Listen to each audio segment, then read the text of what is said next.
真正嘅香港製造正在加速消失，再唔落手，有啲承載住幾代人記憶嘅老港貨，以後你使再多錢，可能都買唔到。唔知大家最近有冇測到咁樣一條新聞？香港有一間老工廠門口居然排起咗長龍，嗰陣勢簡直比搶限量版波鞋或者大牌手法仲要誇張。呢個可唔係咩國際奢侈品喺度打折清倉，而係一間幾十年都冇搬過地方嘅本地鐘錶廠。無數遊客瘋狂掃貨，據講一口氣狂買，夾硬將人哋嘅工廠庫存全部掏空，逼到廠家不得不關門謝客。好多人心入邊可能都會納悶，一個睇落有啲老土嘅復古時鐘，點解突然之間就爆紅，變成內地遊客嚟香港必搶嘅特產？講到呢個最近火出圈嘅 TWEMC 跳字鐘，佢簡直就係香港工業時代留落嚟嘅活化石。前排有位遊客喺社交平台上晒出咗自己嚟香港玩嗰陣買落嘅呢款復古跳字鐘，佢極簡嘅工業風設計，加上每次時間跳動嗰陣嗰種清脆機械嘅咔嗒聲，瞬間就擊中咗無數網民嘅復古情懷。呢股風潮借住網絡嘅翼迅速蔓延，無數人將佢列為嚟香港絕對唔可以錯過嘅超級手信。同款產品喺其他地方買，價格要貴成接近4成。呢種巨大嘅價錢差距同埋原產地情結，令香港工廠嘅直營店瞬間逼滿咗買家。可惜遊客們咁高漲嘅熱情，卻將呢間習慣咗慢節奏嘅老廠俾搞懵咗。呢間工廠嘅前身係創立於1968年嘅大華精工，最早其實係做電風扇起家嘅。到咗1969年，佢哋攞落咗全球首個自動翻頁日曆專利，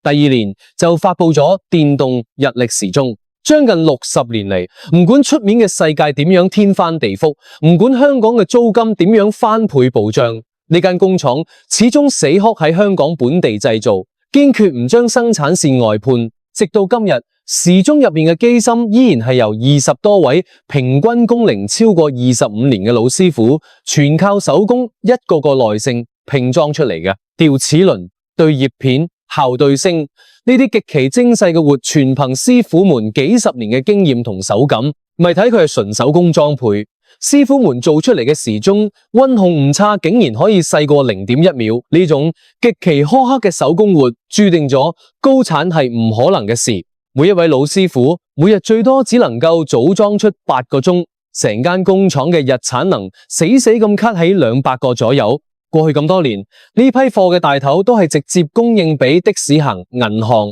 政府部門同埋各大酒店，都能夠喺背景入邊揾到佢嘅身影。門市嘅零售原本只係順便做下，邊個諗到巨大流量直接將供需天平砸翻？面對每日逼喺門口搶購嘅龐大人群，工廠嗰點庫存好快就見咗底，眼見住實在做唔出嚟，廠方只能夠無奈咁貼出中英雙語嘅告示，宣布因為產能實在有限，即日起暫停門市直售，全力趕工補貨，恢復時間只能夠另行通知。網上嘅朋友們都喺度半開玩笑咁調侃，話呢個年頭遊客嘅力量實在太瘋狂，夾硬上演咗一出買到人哋關鋪嘅戲碼。雖然門市暫停咗，二手交易平台上面嘅同款價格亦都被黃牛炒高咗2倍幾。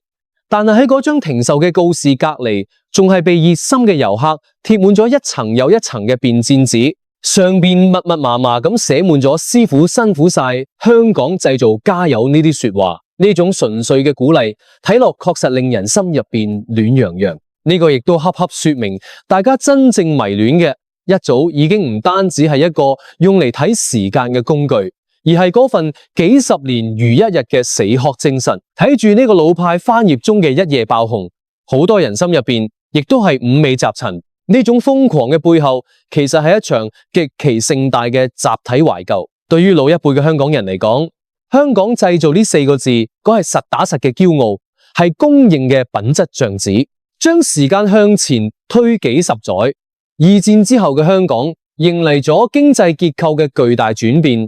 由一個單純做轉口貿易嘅港口，夾硬拼成咗一個以出口為導向嘅工業重鎮。嗰陣時嘅香港出口量喺全世界都係名列前茅嘅。到咗70年代，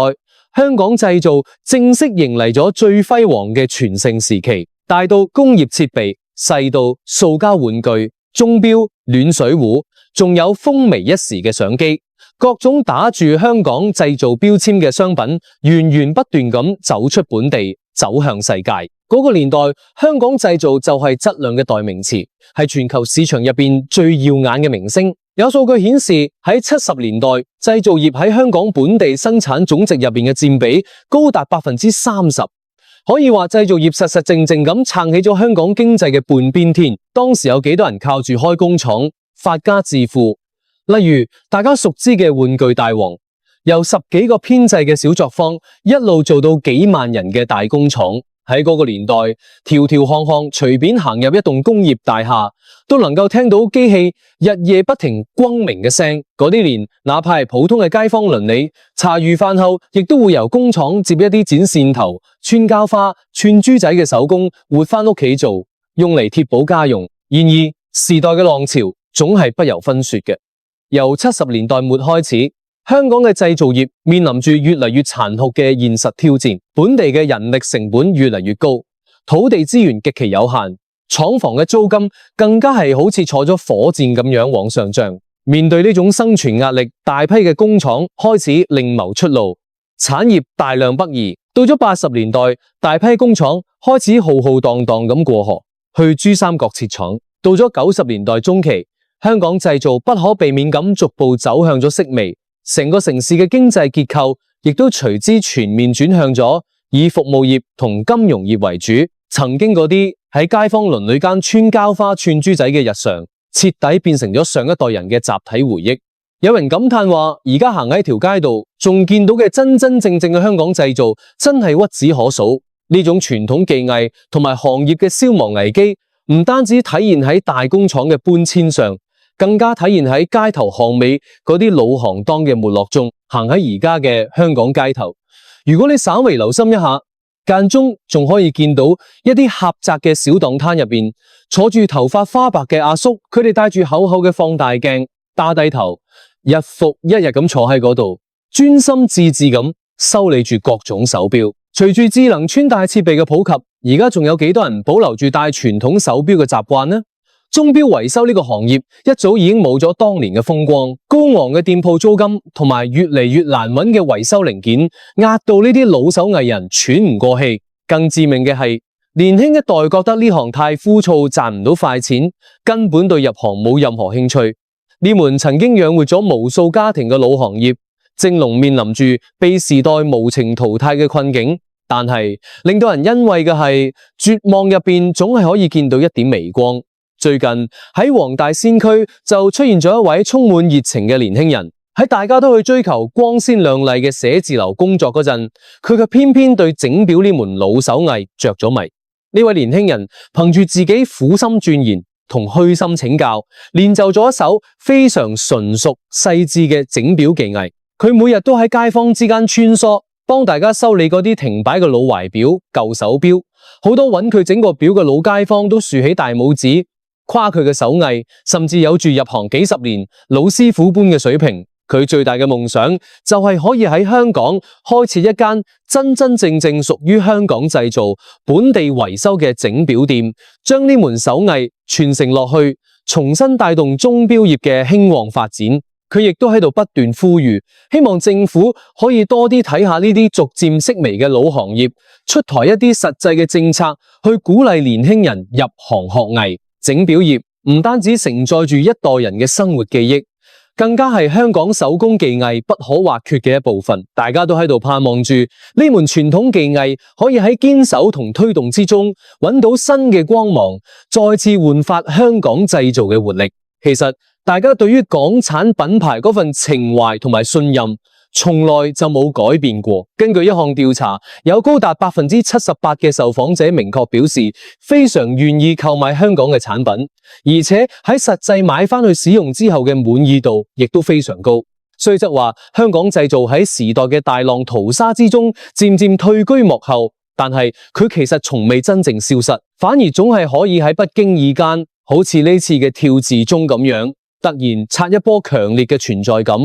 掀起一場猛烈嘅集體回憶殺。幾十年嚟默默耕耘，堅持本地製造，靠嘅從來唔止係外觀設計，更加係嗰份始終如一、絕不妥協嘅品質保障。或者正因為咁樣，呢啲老物件一旦曝光喺聚光燈下，就能夠迅速喚醒大眾對港產貨最本能嘅信賴與熱愛。喺你嘅記憶入邊，你仲知道有邊啲令人念念不忘嘅香港製造？歡迎喺評論區留言分享。